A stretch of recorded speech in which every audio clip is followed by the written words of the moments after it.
Welcome to the Mrs. R Relevant Daily Draft Podcast. This is our Tuesday night crew joined by Greg and Durst.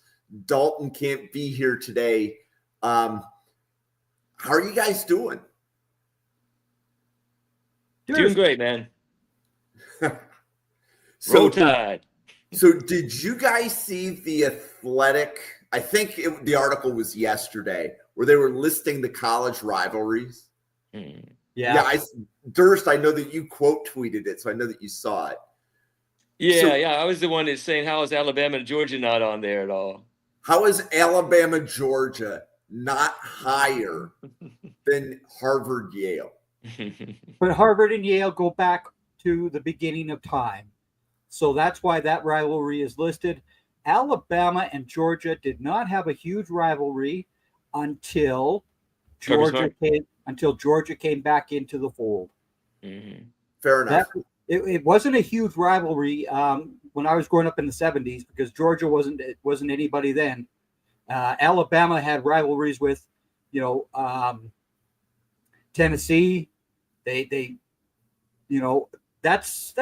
a strange mix. But again, the history has to be involved in that. Yeah, I kind of agree with that. It's probably just the last 8 years or so when, whenever Kirby Smart got there, and then it's the Saban versus Smart, and when both teams actually had a chance to win. It wasn't one team that was the better team. If you want to go back into rivalries, Bear Bryant, the Alabama great head coach, was 0-4 against Notre Dame. So there you go. That's fine by me.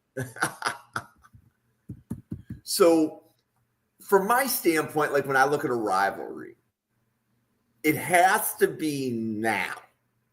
And what I mean by that is, if I'm looking, let's say, Bills Patriots, that's not now because the Patriots aren't a thing. Even if we play them twice a year, I would consider the Bengals and the Chiefs bigger rivals to the Bills. And even Texas A&M, I think they played last year for the first time in a long time.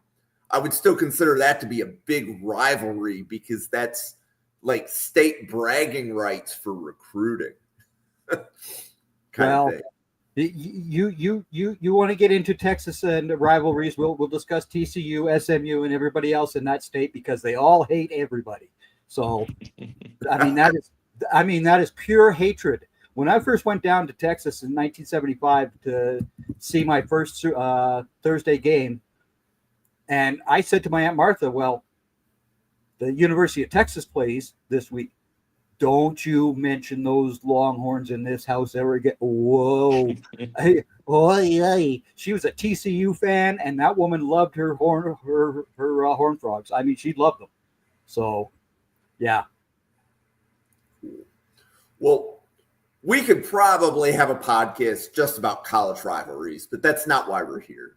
We're here to cover what we're estimating to be the Alabama draft class. Yeah. So, and we did Georgia a couple of Mondays ago. And one of the things that fascinates me is we're looking at, this Alabama. I'm going to say there may only be one first round guy here. Maybe there's two. But there's probably going to be, I think, 8 of the guys we talk about are going to be taken before the end of the 4th round or worst case 5th round. So I think we got 8 top 150 guys. But that's my opinion. We're here to talk about it all. And Greg, I know that you like Parker Brailsford. We talked about him last year. So what do you want to tell everybody about the draft stock of Parker Brailsford, the center from Alabama? Okay, Parker Brailsford doesn't measure up according to some people. I do not care how much a center weighs. I could care less. I'm used to Mark Stepnoski, who was no big guy, who was the Great Wall of Dallas center. I've seen other smaller centers come in and dominate in this league before. Parker Brailsford, he's listed at 290. I doubt that he's at that size. I really do. He came in at 265 out of high school, but he played 777 snaps last year. He had 63 knockdowns. That means he's taking guys who are very good defensive players and putting them on their butts. Parker's Brailsford is a fine center, and that's my annual or weekly rant against talking about tackles and their length, arm length, and all that BS. I'm so sick of that talk. If a guy can play tackle, he can play tackle in the NFL. If he's going to be too small, then they should move him over. That's my view, right? But Brailsford, he played 2 games at right guard for the University of Washington in 2023 under the same head coach that he has now, Kalen DeBoer. But last year he started all 13 games for the Crimson Tide. This kid is just a beast. He is a beast. I've got him going in like the second day 2. I've got him going day 2. Okay. So Durst, how about you? What do you have in Parker Brailsford? I'm a little bit more nervous about the size than Greg is, but well, one thing I do kind of like to start off though is looking at the draft history of Alabama. So they had 7 players drafted in 2025. Their 5-year average was 8.8 players, and they did have 12 players drafted in 2018. I think this team has got a chance to break that. It's not a record, but the recent record I think has got a chance to eclipse or even break the 12 players drafted. Yeah. So then back to Brailsford. So I'm a little bit of a sizeologist, I guess you can say, if you want to call it that. But I see a lot of positives with him. So, Washington transferred 2022, 2023, but he did redshirt in 2022. At Washington, he was listed as 6'2", 275. So Alabama's got him at 290. It's certainly not unrealistic that he's gained 15 pounds in the last couple of years, but he was listed at 275. So his real size, it matters to me more than it matters to Greg, let's just say. But he has started every game since coming off his red shirt.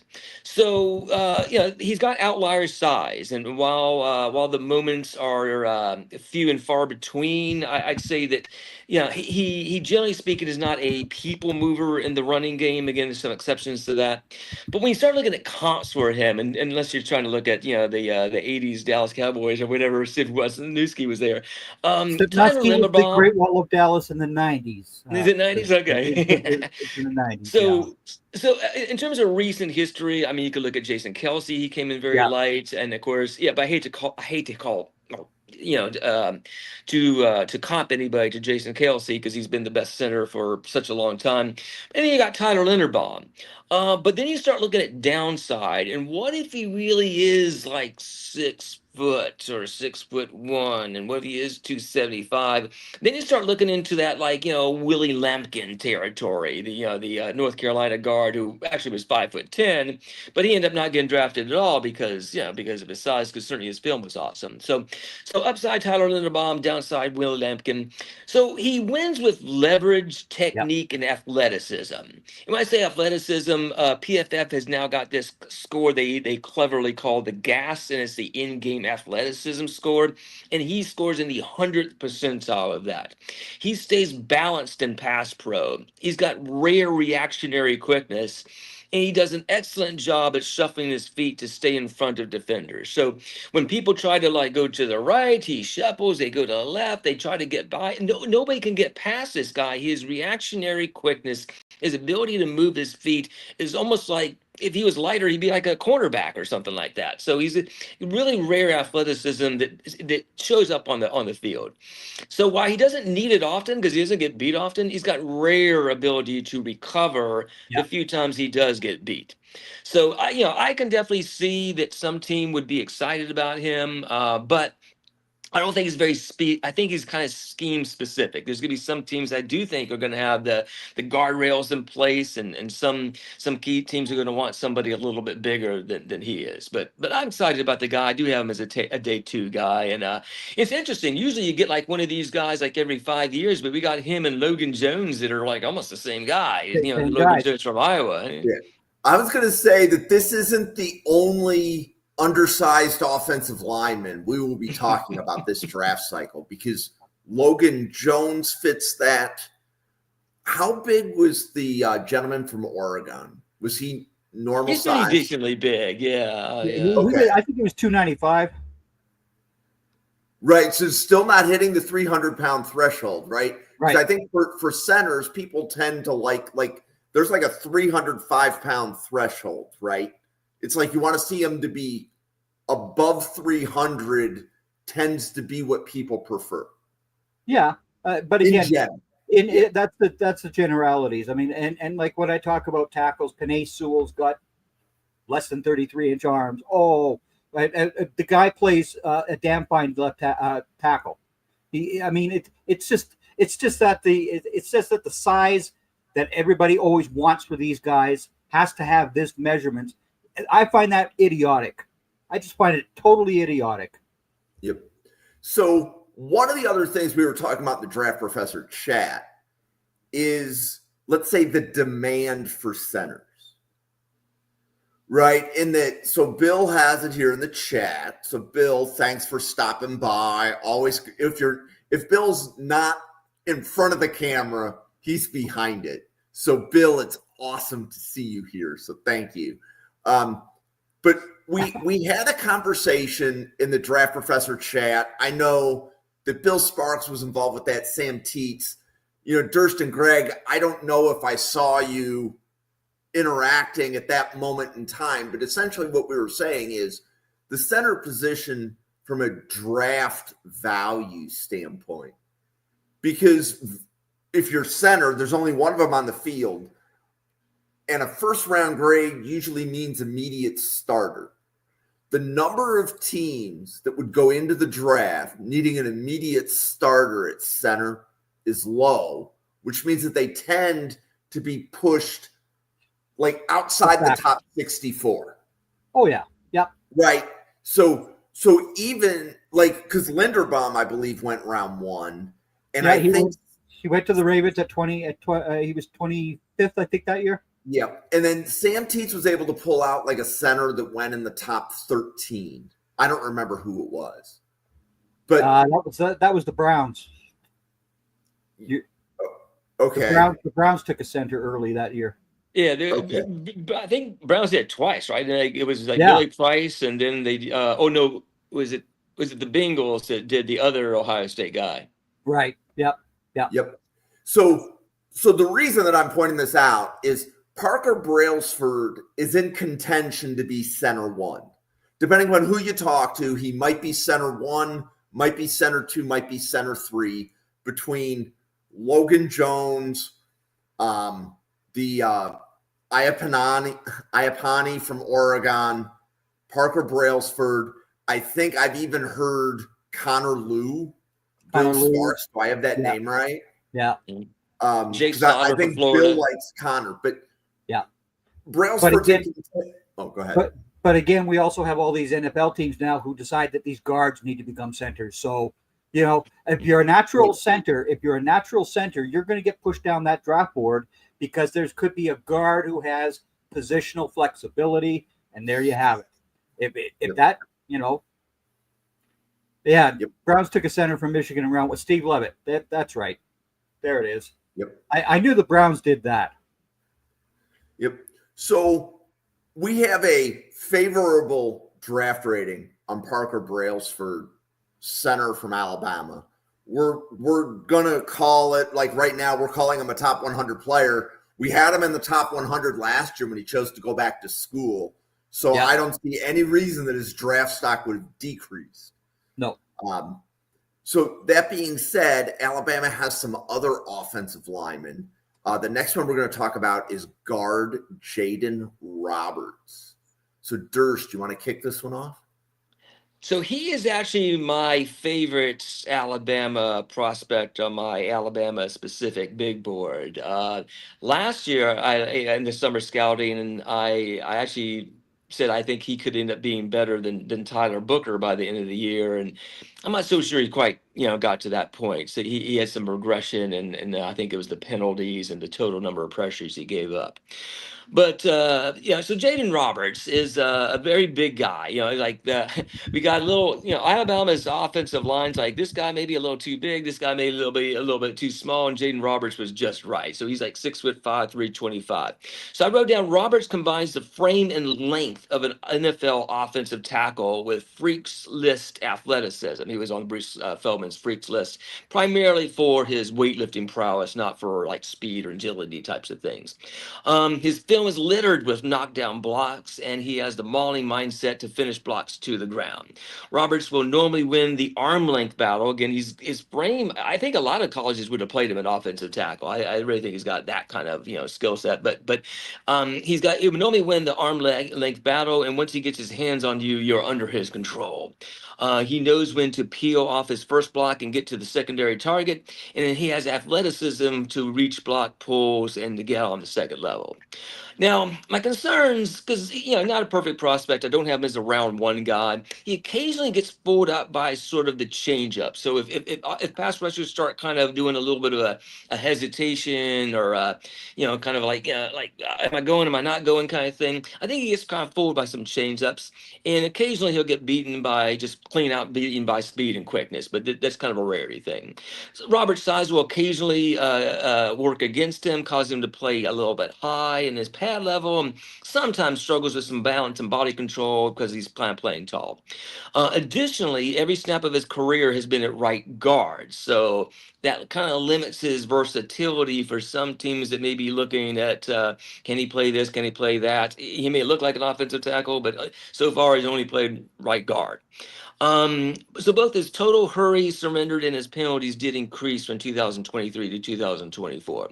In the end, Roberts' rare combination of length and strength make him a prospect worth betting on. A good offensive line coach may mold him into a high-end starter. And I actually have an NFL comp of Aaron Banks. Aaron Banks was the 48th pick, and I forget what year that was, but he went to San Francisco and just signed a big contract with the Packers this last year. Yeah. So, what do you think, Greg? What do you think of Jaden Robertson? I agree with Bill. It's the lower leg injuries that have issues for me.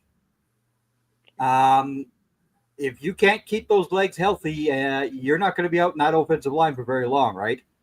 And he's got multiple injuries in that area. If he cleans that up, gets down with Duke Manyweather in Dallas and learns how to keep his butt down on the level there and lower that high pad, he's going to be a fine guard. But again, like you said, he's only been a guard, and I don't see him moving to center, and I don't see him going out to the outside right now either. So, I've got him going in round 3 currently. But again, that's because of the injuries. If he was healthier, I'd have him move up to round 2. Okay, so that was guard Jaden Roberts. The next offensive lineman we're going to be talking about, I think, is going to be during this draft cycle. I don't want to say polarizing, but I've seen grades on Caden Proctor. There's some variation to them. Not everybody sees him the same way. Greg, how do you see tackle Caden Proctor from Alabama? He's a big boy. What is he? 6'7", 360. He did miss the first 2 games last year because of injuries. I'm not too sure of where Caden's going to end up being taken. Unless he has a real solid year, I don't see him going in day 1 or early day 2. He could be like a 3rd round pick. But again, it all depends on how his season goes, because again, to me, he's got talent. There's no doubt about it. But has that talent always shown itself? That's my question, right? Okay. So Durst, where are you on Caden Proctor? Yeah, it's actually pretty in line with Greg there. So I have him as a day 2 guy, but really I'd probably, if it was my team, I'd probably be pulling the trigger around like round 3. So I understand your question or comment about polarization on him, because I think some people came out on the early mocks as he's a top 10 guy in the entire draft, and I've seen some people tweet out that he's got cement feet and that type of thing. So anyway, 5-star recruit, second ranked offensive tackle in his class, and a true freshman All-American in 2023. He actually improved a lot of his stats from 12 sacks and 36 pressures surrendered in 2023 to just 2 sacks and 13 pressures in 2024. His resume of offense or defensive tackles, or sorry, edges that he's went against is an impressive resume. I tweeted that out and had a really big list of players that he's went against. So if you're anybody who's questioning his tape, I mean, everything's there to see. You see him go against future and now current NFL defensive ends. Basically assignment sound. He's played in 2 different schemes now for the Saban and then I just blacked out the new DeBoer. coach's name. DeBoer. Yeah, DeBoer. And it faced a ton of future pros. Massive size and frame to make him a challenge to get around. Carries his weight pretty well, but it is a lot of weight. He's got the length and strength to occasionally block 2 guys at once, and would enter the NFL as one of the largest offensive tackles in the league. Proctor looks like he needs to cut weight and improve his conditioning, is my first thing in the concerns. He looks like he strains just to even hold his stance due to his weight sometimes. He's not really a mauler in the running game. That might be, subjective, and not everybody may agree with that. But I think for a guy this big, I don't really consider him like really a mauler in the running game. But, and a little bit more of a gentle giant when it comes to pass protection. While he has faced a murderer's row of pass rushers, he has not proven he can consistently prevent speed rushers from getting upfield and dipping under his blocks. So, he's very tall and can play tall, and some of these speed rushers are able to get underneath him pretty easily. He lets much smaller defenders get into his chest, and he will get pushed back by speed to power. Again, you wouldn't expect a guy that big. It doesn't happen often, but you wouldn't expect a guy that big to be able to, to get pushed back. I feel like he lacked a little bit of the nasty in the finish on his blocks, and he has difficulty redirecting. He's a guy that once you get going one direction, it's kind of hard to go the other one, especially when you're on the second level. So Proctor can overwhelm defenders with his size, but his foot speed and inconsistent hand placement limit him in pass sets. He also lacks the killer instinct to finish run blocks. And furthermore, he's played exclusively at left tackle and may lack the versatility that some teams are looking for. Once again, we're looking at versatility. Yeah. So I had to have a day 2 grade with some comps of Orlando Brown on the high side, a guy that's very similar. So it's not impossible that this guy could end up being a valuable starter. But then the downside of Zach Banner, another guy that's a big guy that didn't really work out. Yeah, I really like to see Proctor down to 335. He's got to drop. He's got to drop 25 pounds as far as I'm concerned. Yeah, 360 pounds, I think, raises a flag in a negative way for a tackle. Like, I think like that barometer is probably about 345. If the tackle's going to weigh more than 345, they're considered overweight's the wrong term, but I don't know too many tackles. I know they're just Cleveland drafted one that was like 360 or 380 a couple of years ago. Yeah. But generally speaking, 360-pound tackles, I would be curious, Bill, how many 360-pound guys went on day 2 or day 1? Like, are they usually third, or are they usually day 3 guys? Or do we actually have a history of humans this large going on day 2?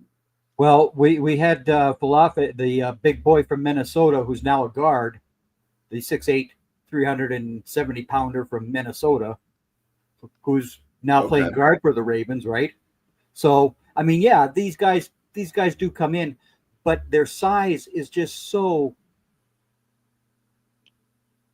like Deer said, it's his conditioning. That's the part that scares me about somebody that big, is the conditioning that they have. Can they go out and play snap after snap after snap against the Yeah, his cardio can't keep up with the speed of tempo, right? So, by the way, just not to interrupt, but mock draftable, of course, has these different stats, and only 7 people were way more than 360 pounds in their database at offensive tackle. Yeah. So there Oh, you have it. wow. Okay. Yeah. Cool. Okay, so we have Arrow up on the Alabama offensive line. We're saying that Brailsford, Roberts, and Proctor are looking at day 2 grades. We are going to continue covering the Alabama offense. The grades here might go down a little bit, but we think that most of the players we're about to talk about are still very draftable. The first one we're going to talk about is wide receiver Jeremy Bernard. So, Durst, where do you have Bernard right now? Yeah, I like Bernard. I watched him last summer, interested in him coming from the University of Washington, following DeBoer over to Alabama, and he was eligible last year. So I watched him, a decent amount before the season, and then, but it wasn't that much tape before the season because he was the 4th wide receiver at Washington. But then I also watched him quite a bit last year. So 2-time transfer at Michigan State in 2022, Washington in 2023. And while he was the wide receiver 4, I mean, there were some really good guys ahead of him. So I don't really hold that too much against him. He got inside outside versatility. He's got excellent hands. He's got a 3.2% career drop rate. So that, shows what kind of hands he has. And very good play strength. Play strength is something that not everybody talks a lot about wide receivers, but he's a guy that can take the hit. There's a difference between contested catches, like he's between defenders and guys were reaching for the ball, but actually to be able to take the hit and still can't hold on to the ball is something that not everybody can do. He secures the ball through contact and is an above average blocker. So it's a guy that really brings physicality to the wide receiver and in every aspect of the game there. He consistently gets both feet down along the sideline. So there was multiple times where you see him along the sideline, not just getting the 1 foot down, but hey, let's pretend like we're in the NFL now, getting 2 feet down and hauling in the catches. Good on jet sweeps and some gadget plays. So he's got some versatility there and got a little special teams value too. He's got 16 kickoff returns and 3-point returns in his career. So as for concerns, only slightly above average releases and separation. I don't think he's great at getting a whole lot of separation, not elite separator like a Zay Flowers or somebody. Looks to have NFL average, I put in quotes, speed and overall athleticism. So I think that's why he's somewhat average when it comes to releases and separation. He's neither fast or elusive after the catch. He's got some pretty decent stats, but I think it's more through physicality and maybe some decent footwork, but I don't think he's necessarily super elusive or like fast after the catch. And he's never really been the number 1 receiver. So I don't really hold it against him at Washington. He was behind a bunch of guys, but then he wasn't the number 1 receiver even last year because of Ryan Williams. And so we'll see what he is this year. But I think he may give the Obeka Ibuka. I can never get his name right. Yeah, so a lot of what was said about him was that he was never the number 1 wide receiver on the Ohio State team, but he still got taken in the first round. So it's possible that this guy could go high. I don't think first round high, but you almost kind of see a little similarities between Ibuka and then him. Yeah. So I got Zay Jones is the comp for him. So okay. Zay Jones was the Bills draft pick that went several places after Buffalo. I don't know where he is now, but I think he went to Jacksonville and the Rams. And he went to Raiders next and then to Jacksonville, and then he left Jacksonville this year, I think. Yeah. Got it. Okay. I'm familiar with the player. Greg, what do you have on wide receiver Jeremy Bernard? I really liked the way that DeBoer used him as a runner last year. He only rushed him 4 times, but he had 37 yards, so a 9.3 average and 1 TD. He had a little bit of Debo-like feel to him when he was on those runs. So again, that's something that NFL teams want to see. They want to see. Mohamed Sanu, he's a wide receiver too. he's outside my top 100 as well. But I see him going, probably in day 3 at this point, round 4. But again, if he gets more opportunities this year, then he could move up my board.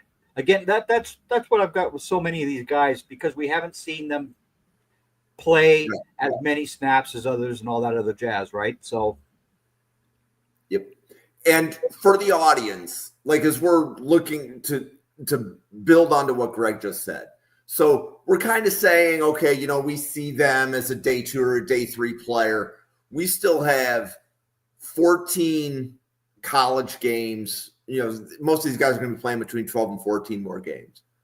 We're kind of just, let's say, stacking where we have them. And if you're building a board, we're hoping that you've evaluated all the same players we do. So if you see that we missed a player in Alabama, please tell us. The next player we're looking at from Alabama is wide receiver Isaiah Horton. So Greg, do you want to kick that one off? Isaiah Horton. I have. Where is Mr. Horton? I gotta find him now. I got him pulled up. If I did, okay, go ahead. Just jump in real quick. But so 6'4", 209, Richard Jr., Miami transfer. So he played at Miami 2022 to 2024, but he's only started 6 games at Miami. So he did have 70 catches during his career there. So I wrote down, huge boundary receiver, again, 6'4", 209, with a large catch radius. And when I say large catch radius, not just, I think people always kind of think of the high ball, but I saw a bunch of like shoestring catches. So a lot of low balls from Cam Ward, number 1 draft pick, it's our number 1 overall pick. So he picked a lot of, he's basically got a very large catch radius. Long strides can sneak up on you on the deeper routes. He's a little bit of a long strider. He frames the ball well with his hands. I think he really snatches the ball, unlike some people. Seems almost impossible to stop on slants, is what I wrote down. That very few slants. It did seem like automatic. It was just layups, and he ran a high percentage of in-breaking routes. I was actually kind of surprised. I'm like, I feel like they could have used him on some of these like back shoulder fades and some out-breaking routes, but he was kind of the opposite of like Marvin Harrison Jr., where he was running all the out-breaking routes. This guy's doing all the in-breaking routes. In-breaks. So I wrote down his weakness was only a part-time starter at Miami and will likely be Alabama's 3rd most productive receiver this year, behind Ryan Williams and Jeremy Bernard. He's a big guy who doesn't really do a great job at sinking his hips and trying to creating clean releases is maybe a little bit of a chore for him. So he lacks the separation quickness. Rounds out his routes a little bit and does not offer a whole lot after the catch. So he's a big guy, but beyond that, maybe not a whole lot, but like I said, he very good, when it comes to out or in breaking routes on slants, and very good when it comes to large catch radius. But releases and separation quickness and yaks all kind of slow. So I actually decided to stay with Isaiah when I did my comp, and I went with Isaiah Hodgkins. I think he now plays for the Giants now. You're digging into your Bills comps. Like you're playing to the podcast. He's playing to the host. He's playing to the host, that's for sure. I've got pretty much the same thing that Durst basically gave us about Isaiah Horton. I really think that because he is going to be that wide receiver 3 this year, that he probably ends up coming back. I think he comes back because I just see him as a guy who needs 2 more years of college football. Yeah, he's only got 6 starts right now, and and like he just doesn't have enough reps for me to be able to say, he's going to be an NFL type receiver. Not with those six starts, right? I think that's just too few. Okay. And then the next wide receiver that we're covering is a sleeper. This is out of all the receivers that we're covering, this is probably the one that's least likely to be on people's boards, but it's Jalen Hale. Do either of you have anything on Jalen Hale? He's got 6 career receptions, so Yeah. so not a lot. So I saw, I think probably about 4 of them. Doing a little bit of research there, and one of them was a nice long reception and touchdown. But he does not have a big track record. So he's 6'1", 192, redshirt sophomore. He was a 4-star, and he was the number 6 receiver by composite in that class. So I can see why some people are like, well, he just hasn't got a chance to get on the field yet, and he could have a huge breakout. I would say this: if any of the top 3 receivers on Alabama get hurt, he's probably the guy that slips in there, and so he could end up having a decent season. But if he ends up being the wide receiver 4 and staying that way the entire time, I mean, I see almost no chance he ends up, declaring. No, because he missed all of last year. Yeah, right. Yeah, Right? got to put that So down. I mean, so his 5 receptions were in 2023. So again, this guy just doesn't have enough reps for us to be able to say, oh yeah, he's going to make the NFL and all that other good sort of stuff, right? We're not planting any flags right now. We are dropping as many names as we can in 55 minutes. Yeah, and let everybody know these are the Alabama guys you should have on your board. Okay, the next Alabama player, tight end, Josh Cuevas. So, Greg, do you have anything on him?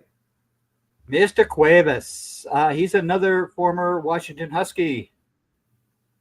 So, yes, Mr. DeBoer got a plenty of guys down south from Seattle. Let's just see. Okay. He's 6'3", 252.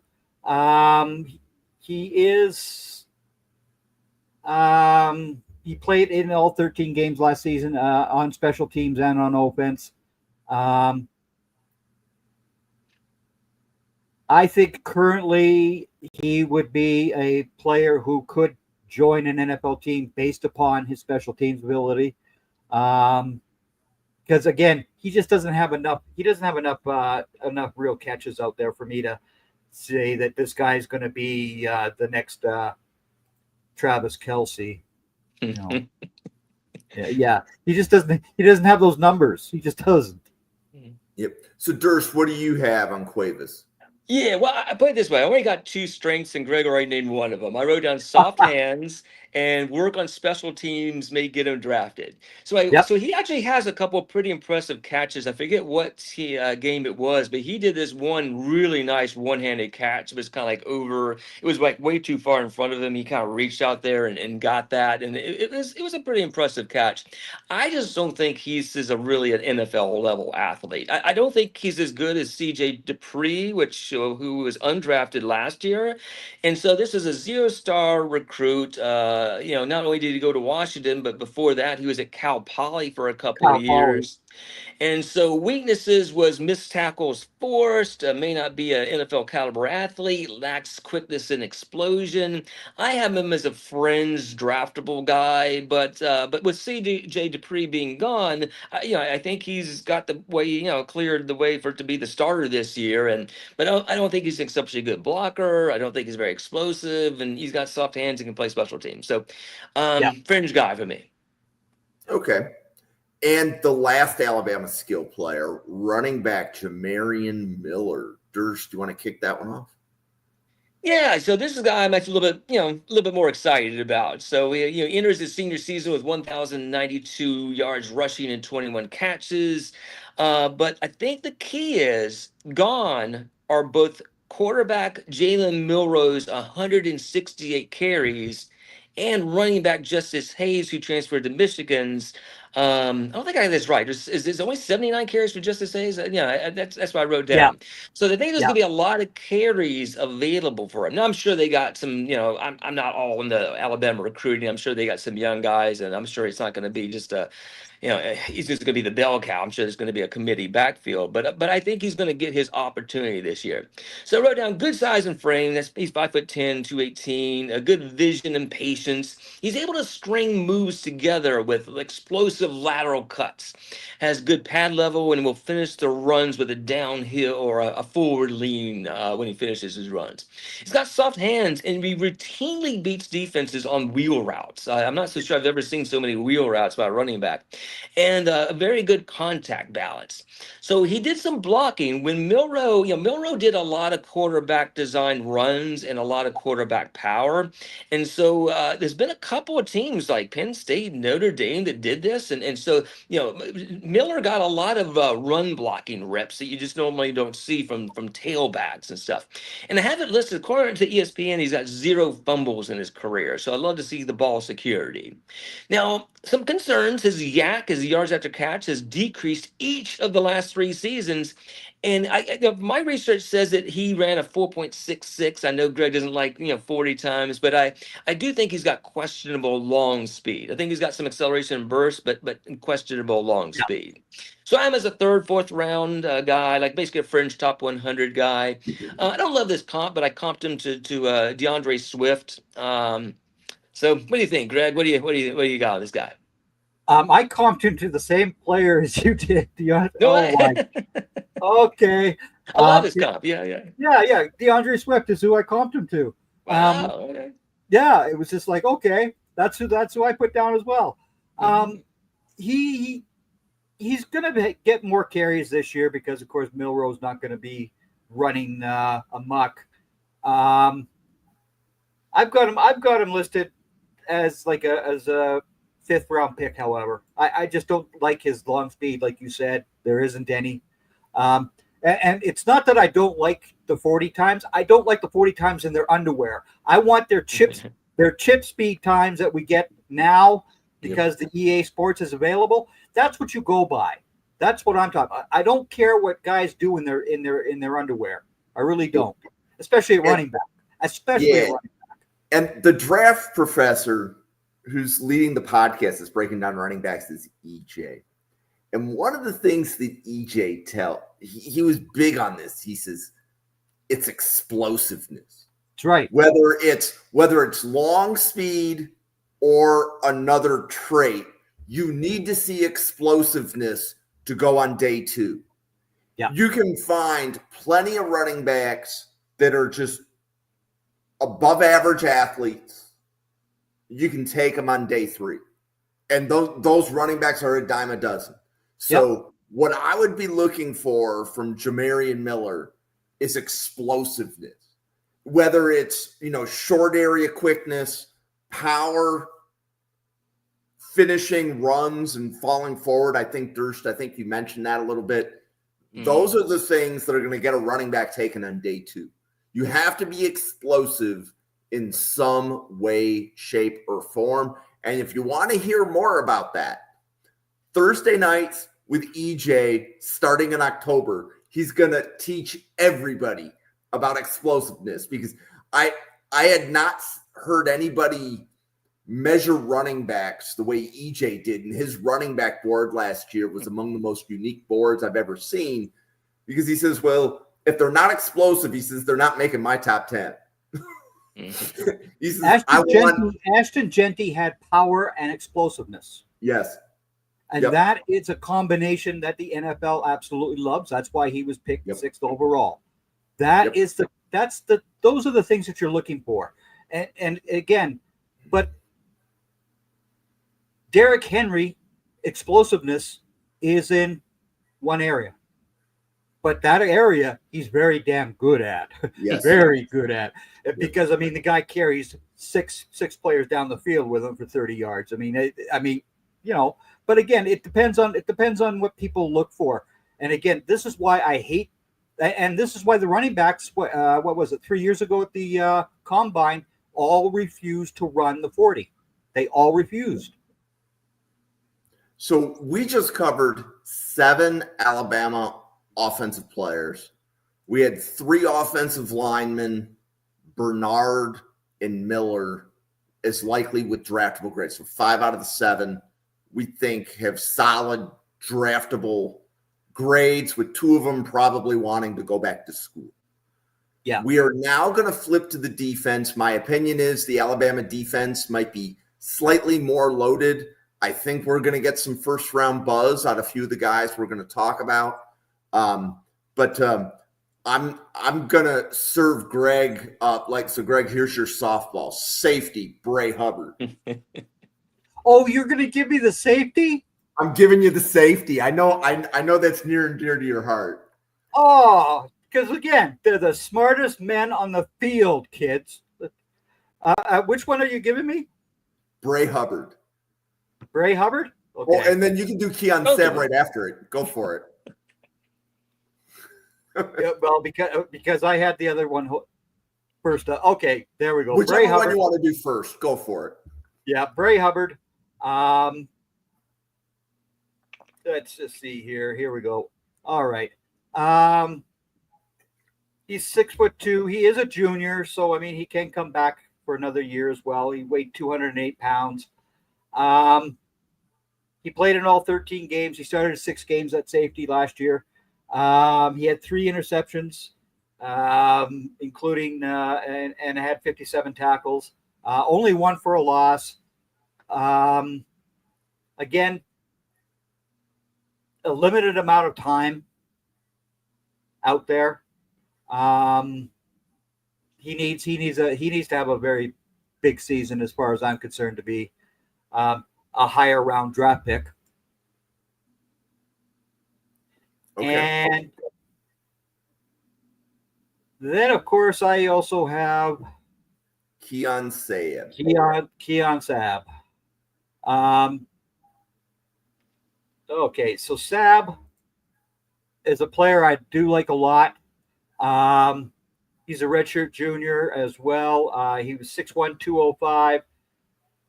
He was at that other school up north for 2 years. I can't remember their name. I don't remember their name. But again, he started 7 games until he suffered a lower body injury at Tennessee. So his last season ended up early. He did have two interceptions. Yeah, if he stays healthy, I think Keon Saab will have a very solid season for the Crimson Tide. Okay. So, Dersh, where do you have the 2 Alabama safeties?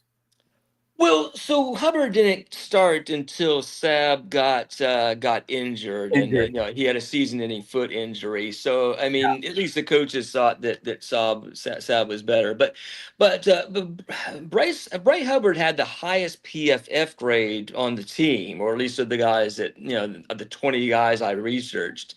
So we had an 89.2 PFF grade. I'm not going to spend a lot of time with some of these PFF stats, but he had some remarkable ones. So he was credited with only 34 receiving yards allowed, 0 touchdowns allowed, and a 21.3 passer rating, NFL style passer rating. He had 3 interceptions, 2 pass breakups.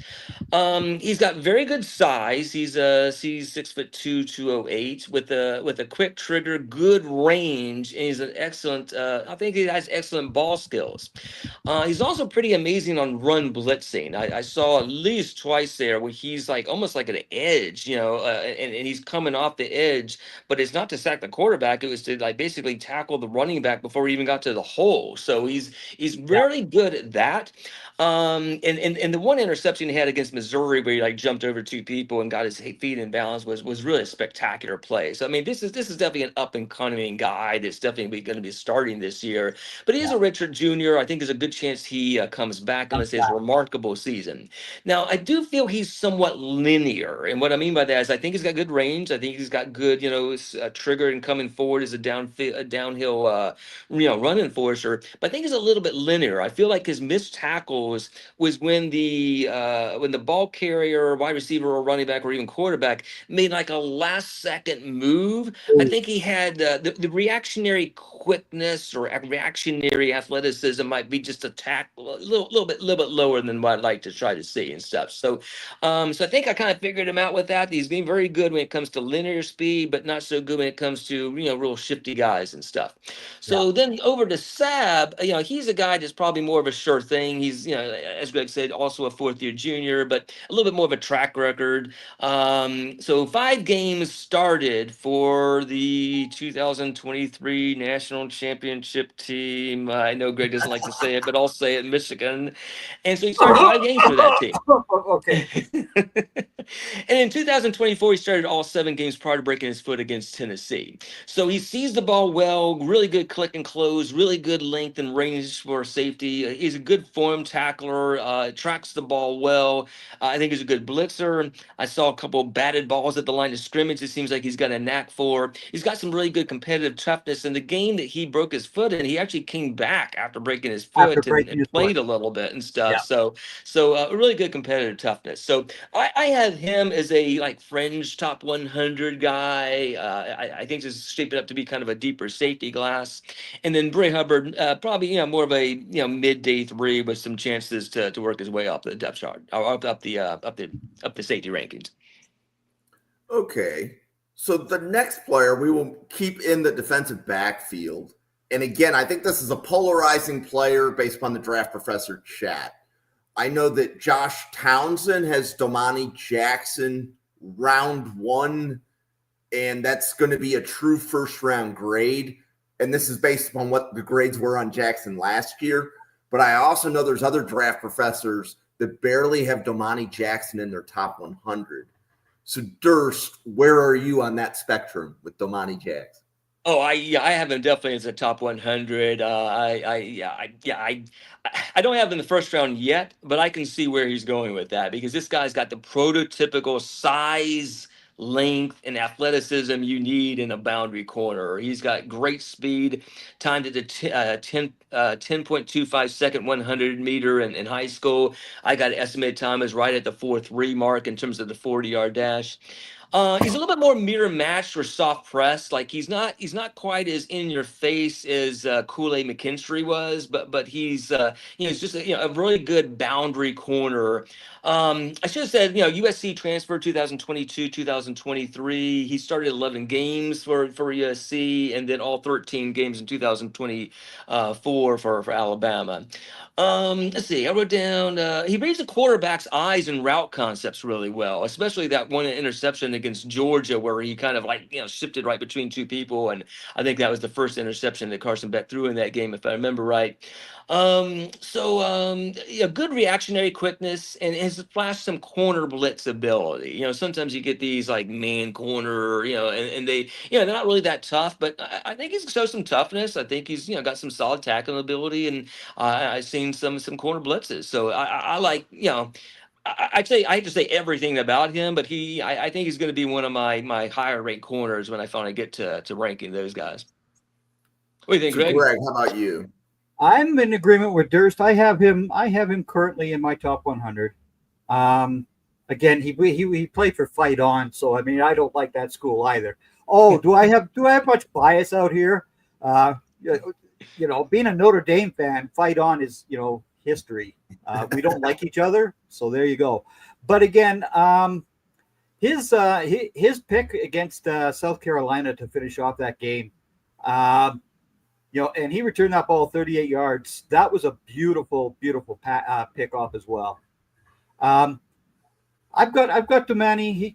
Right now he would be a round 3 guy, but he can move up, right? Again, I want to see a full season again out of this player. I want to see how he does against Senior Bowl competition and things like that. Okay. So moving to the only linebacker that we have from Alabama on our list, and that is linebacker Deontay Lawson. Greg, you want to kick off Deontay Lawson? Sure. Okay. All right. He's 6'2", 230 pounds. Let's see. Let's just get his little numbers up here for me. All right. He was a team captain, so obviously he's a leader. He did suffer a season-ending injury last year at Oklahoma. He had 76 tackles, including 6.5 for loss, 2 sacks. He had 4 pass breakups. He had a forced fumble as well, and a fumble recovery. So the guy goes after the football. I'd like to see him. I'd like to see him have the full season again, but I definitely have Lawson going in my top 100 currently. Okay, Durst, how about you? Yeah, he was in my summer scouting last year. He was, I think, maybe fifth, third or fourth or fifth or something like that last year. So I was really high on him. In fact, I wrote down, tweeted out that I think he was a for sure day 2 guy until he had the season-ending injury. Until he got hurt against the Sooners. Yeah. Yeah, I had him going in the late second round, early third last year too. Yeah. So I wrote down Lawson's entering his 3rd season as the full-time starter. As you mentioned, Greg, he's a permanent team captain. He's a dark horse to be the first, off-the-ball linebacker drafted, not counting the hybrid edge guys and stuff, but the true linebacker. He is the modern linebacker with sideline-to-sideline speed and athleticism, to blitz as well as drop into coverage. While athletic, he doesn't just run around blocks. He can hold the point of attack and stack and shed. So, some of these guys are very athletic, and all they do is run around blocks, and they're almost like a safety playing linebacker. But he's a true off the ball linebacker, not an edge hybrid, not a safety hybrid, a true linebacker. I'm very high on Deontay Lawson. Yeah, because he does very well at getting to running backs. He does very well at that. So he's a player that even if the offensive lineman is at the second level, he keeps himself pretty clean. And that's an important factor for linebackers, because if you get tied up by those offensive linemen on that second level, your running back's going to be down the field very quickly. Okay, so now we have 3 Alabama defensive linemen. I was trying to save the best for last. So we got kind of a big finish here. So they have 2 defensive tackles, Tim Keenan III and James Smith. Durst, do you want to kick off what you see in the defensive tackles? Yeah, so Tim Keenan's the veteran, 5th-year senior, 6'2", 335. He might be heavier than that. That's what he's listed as, but he is a gigantic nose tackle. So stout run defender, incredibly strong at the point of attack. I wrote down he's like a black hole. Once you go in, you're not getting out. Now, weaknesses, he is not the most agile of guys. He's not offer much quickness off the snap or pass rush ability. He's got limited range outside the tackle box. In fact, you almost might say he's got really limited range outside the guard box. And he's more of a stalemate run stuffer versus a playmaker. So because of that, I think that James Smith, even though he wasn't a starter last year, might be the higher upside guy. He's a redshirt junior. He's a 5-star, second-ranked defensive tackle in his recruiting class, and he looks more like a huge inside linebacker to me. He does this swim move. He's got burst and closing speed, but he needs experience, and he might need to be a 2027 player and stuff. So I wrote down that James Smith might actually be the biggest riser of the Alabama prospects this year, but needs to add a little bit more to his play strength. So I kind of bunched them 2 in together. Greg, why don't you take it back around for me? Who did you comp him to? Who is your comp for James Smith or for Tim Keenan? Keenan. I was trying to think of like these bigger, I was thinking with like a Vince Wilfork or something, borderline Hall of Fame kind of guy. But you don't really see a lot of guys like him anymore. Who's probably more of a two down, nose Yeah, tackle that yeah. not every team's looking for. So I have Tim Keenan as a fringe draftable guy. James Smith is a day three guy with vast potential to move up the rankings. So I didn't really. Yeah, I started thinking about comps and never really came up with anybody for Keenan. Did you come up with anybody or? The only person I could think of a little bit was Vita Vea. That was the Mm, only he was because he's just so massive, it, mm, like Vita Vea is. But he was the only guy I could think of that yeah. I could come close. But James Smith, I completely agree with you, is going to be a guy that gets more playing time this year. I feel. I think he is going to be a guy that moves up the draft boards quite nicely. I agree with you there. Yeah. Okay. So let's pause for a commercial. We've got a big Alabama defender coming to you after the commercial break. But Durst, you want to introduce yourself to everybody watching our live draft podcast in the middle of July? Like, this is awesome that so many people are watching a draft podcast this early in the cycle. But tell everybody who you are. Well, hello, Alabama fans. Don't hate me if I didn't grade everybody as a first round pick, but I am Durst. You can find me at Twitter, Durst NFL Draft. I am now on the Mrs. Are Relevant podcast on Tuesday nights as we cover one team and try to go through every single player prospect that they have. And on Friday nights, we tackle 5 different quarterbacks that are going to be draft eligible in 2026. So come back on Friday night and see me again. How many quarterbacks you got? How many more quarterbacks have you guys got? 100 now. Oh Lord. I think We we're half have- through. I think we're half we through. have So 14. We've done 15. We have 14 left. Well, okay. And we're covering 2 years. 2 So years. we're covering 2026 and 2027 Yeah. to make sure that our bases are covered. Bases are covered in case somebody does decide to come out early and Yep. all that fun sort of stuff. Okay. Yep. All right. I don't see too many of those happening anymore, but okay. Yep. So, Greg, you want to let everybody know about Team MBS Media and everything else going on in your podcast world? Well, I'm Greg Cowboys. I am with Team MBS Media. I'm the draft analyst there. I also host The Final Word, which Jim was a recent guest on. So those are the things I'm doing these days. Yeah. I might have a further announcement about another podcast that could be interesting for Dallas Cowboys fans.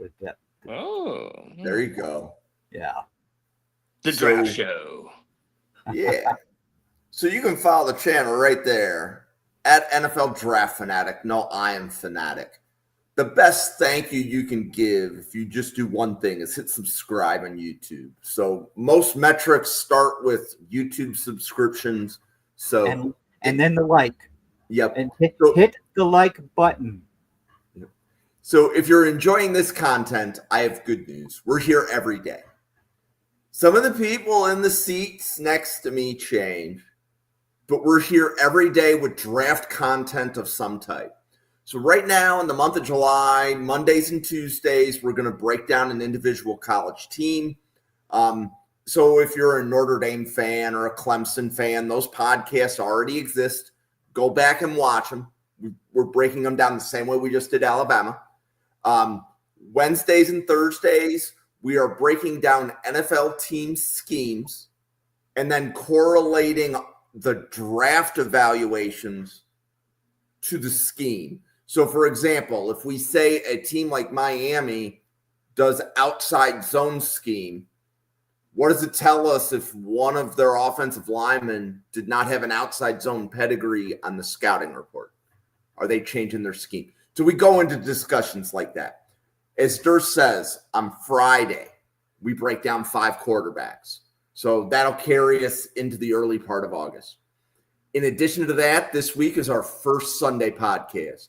The Sunday podcasts are going to be must watch. So we're going to have a lot of guests. Dalton Miller and Ian Cummings are both coming on the same podcast on a Sunday night, coming soon to a podcast near you. So we are bringing in A-list draft analysts on as guests. So just every day there's going to be draft content. We're about to spin up a Saturday morning podcast, and we're going to be here for the next 8 months, 7 days a week, podcasting on the NFL draft. That's what we do. That's what the Draft Professor is. So in addition to that, you can also, in the month of August, we also have a lot of other guests coming on. I think Travis May from A to Z Sports is coming on. Sam Tietz is coming on. And we're going to be going over who's on our watch lists. So you'll be able to see, like, if you are building a board and you want to know, do you have the right 175 players on it or whatever, you'll be able to see the difference between Randall's top 175, Travis May's top 175, and all that's coming to you in August. That being said, we still have one player to cover. Kyle Krabs from 33rd Team, and now he's at A to Z Sports, had LT Overton going in round 1 of some of his mock drafts last winter before Overton chose to go back to school. Greg, what is your assessment? I had LT Overton. I had LT Overton in my drafts as well going in round 1, but again, the man decided to come back to school. He's 6'5", 280 pounds. He basically earned a pretty big role on the defensive front last year. He played in all 13 games. He had 4 starts last year. He had 9 quarterback hurries. He's basically a very big, mean man. And what I mean by mean is he has the opportunity to rush a quarterback, not just with a bull rush, not just a chip and rip guy. He has all the moves. So when you have all those moves, you could give a guard or a tackle a very tough time in the NFL. So that's my rating for LT Overton, who I have going in round 1 again this year, because I did have him in my mock drafts going in round 1 last year. With this much more experience, I think he does go quite easily in round 1 this year as well. So what Greg, do you got? Oh, go ahead. Okay, so Greg, you said 6'4", 280? No. 6'5", 280. 6'5", 280, yeah. Okay. So at 6'5", 280, are you comfortable with him being an even front edge? Do you see that as he's a 3-4 defensive end? Do you see him as a 3 tech? I could see this guy being a 3 or 5 outside. He could do whatever he likes on that defensive line. I don't care about a 3-4 or 4-3 lineup either. If he's in a 4-3, he's gonna be used as a 3 tech. Okay. He'll get used as a 3 tech because of his size. Yeah. Okay. Durst, how about you? LT Overton. Well, first of all, I'll say that I don't have Overton as my top defensive lineman on Alabama. Neither do I. I'm going to hijack that here in a second. Yeah. Okay. But also, I'm going to credit Rise and Draft Ryan, who tweeted out, I think he got this from Blusco, but some official measurements came out for Overton, and apparently he's only 6'2", 3/8", and 274. So under 6'3", a little different than this 3-4 defensive end, typical body style that we have. So Texas A&M transferred 2022, 2023. He only started 4 games in 2024 for Alabama, so I really wasn't surprised that he didn't return. Powerful run stuffer who can take on blocks and then disengage. He takes them on. He doesn't try to get around them at first. Takes it on, disengage, and a good bull rush. Great motor to get late and down pressures. It's not a guy that really just gets that bendy speed rush type of thing. He's more of like he gets his sacks and like late and down pressure through his motor, and he hits the quarterback with maximum force. Like I think he probably, I'm surprised he didn't, knock out some of the quarterbacks that he had tackled, especially the Wisconsin guy and stuff. So he can definitely. There's an old saying from the Raiders, Al Davis, the quarterback must go down. He must go down hard. Hard. You want LT Overton. He's going to put the quarterback down hard. But he's much smaller than listed and lacks the quickness off the snap or much of a pass rush plan, is my opinion. I think they may differ a little bit from Greg's. But I don't have him listed as my top edge for Alabama. I am big on Quay Russaw. So There you Quay are. Yes. Yeah. Okay, I completely agree with you. Okay, so redshirt sophomore, 4-star. Now he's a little smaller, 6'2", 241, but he's got speed to power. He's got natural leverage. I wrote down Nolan Smith upside with a big question mark. I'm not saying that's my official comp yet, but again, he's got a little ways to go. So he lacks the desired size, length, and a pass rush plan. He does not use his hands when rushing the passer. So he uses his hands really well when trying to hold up against a run. But when he goes and tries to pass, he just kind of like tries to bend around the guy a little bit. But when he doesn't do a long arm, he doesn't use his hands very well. He just kind of throws his shoulder in there and then tries to kind of get through there. So he probably will need another college season. He is only a redshirt sophomore, but I have him with a top 50 grade right now based on pure projection. I'm just throwing that out there. I want to be up on the list of who's on the Russaw. Yeah, and there was another edge where we said, wasn't he on South Carolina? Where we said, okay, and maybe it was the other podcast, but we talked, was it Dylan? Well, so Dylan Stewart he's a true sophomore this year. Yeah. True freshman last year. We dropped that name on the podcast too, because if he's in the top 50 of the draft board, even if we can't draft him, we have to start dropping the names now, because that's who we are and what we do. We talked about Demond Clowney, Javion Clowney's actually not little brother, he's cousin, I think, and stuff. So we talked about him as well. Yeah. And so there's a couple guys that we talked about that, have, I think Texas A&M's another one that we, thought like, okay, here's a guy that, could have a huge breakout season. Russaw is definitely a guy who, after he comes back again next year, he's going to be in my top 50, just as Dur said. This kid has the ability to absolutely demolish deep offensive plans. He can attack like nobody's business. I agree with you 100% there, Durst. My comp for LT Overton, by the way, do you know who I comped him to? You're gonna go Greg Rousseau? No. Well, I don't think it's going to be the same as my comps. So I had two comps that weren't as flattering, but I wrote down Trey Flowers and Pernell McPhee. Okay. No, I compare him to DeMarcus Lawrence because of the way he stops the running game. He stops the running game. Yep. So DeMarcus Lawrence was very good at that, and he will be good at that again for Seattle, even though he's no longer a Cowboy. But yeah, D-Law.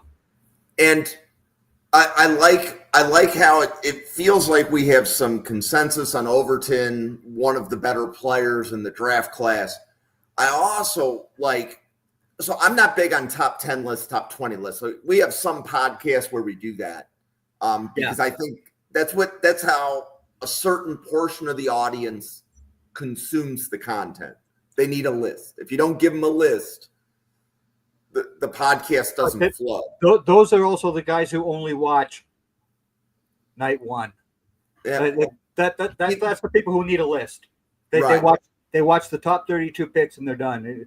Really, that's not. Your list could be 132 players long though. But the reason that I'm pointing this out is consistency will matter for the players that go in the top 50. Right. So Overton, right, just based upon what we knew about him last year, we were already putting him in at the end of round one. Right. He may have been going, in the mock drafts, he may have been going between, pick 25 and pick 32. but we were still mocking him in round 1. So if Overton shows the consistency, that's that player that gets drafted in the top 5. Like, I haven't heard anything to dissuade that, but he needs to put that on film for that to become a reality.